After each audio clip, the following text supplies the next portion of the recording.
Well, big question tonight because a lot of people are talking about decluttering these days. Can it bring you happiness? Some say it really can.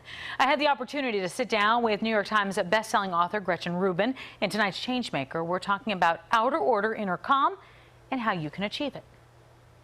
Changemakers, brought to you by Adapt Community Network, empowering people through innovative solutions one person at a time. We change. Gretchen Rubin has been changing lives since she released her first book, The Happiness Project. The New York Times best-selling author's newest book, Outer Order, Inner Calm. You say there's outer order and you have inner calm. Why should we worry about outer order? We can all agree that in the context of a happy life, something like a crowded coat closet or a messy desk is inconsequential. And yet over and over people tell me, and I certainly feel this way, that when we get more control over the stuff of our lives, we feel more in control of our lives generally. Gretchen says even before you buy something, think about whether you will use it right away. Sometimes we buy things because we think if we have the stuff, the behavior will follow.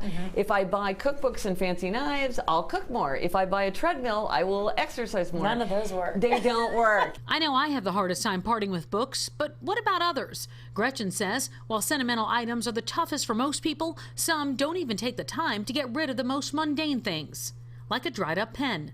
But that's where the 1-minute rule comes in. Anything you can do in less than a minute, just go ahead and do it without delay. And that means that you don't have to carve out special time to clear clutter, to create organization. You're just doing it as you go through your day. Gretchen has a 5-step process to creating outer order, inner calm. Make choices. So this is deciding, do I need it? Do I use it? Do I love it? Then there's creating order, which is like putting things where they belong. You don't want to just put things down. You want to put them away. You want to know yourself because people are different. Like I might be a simplicity lover, but you're an abundance lover. Create habits that are going to help you create and then maintain that order. Finally, add beauty because we don't want our surroundings to feel stripped or barren. She says in the end, it's all about creating an environment you love to come home to.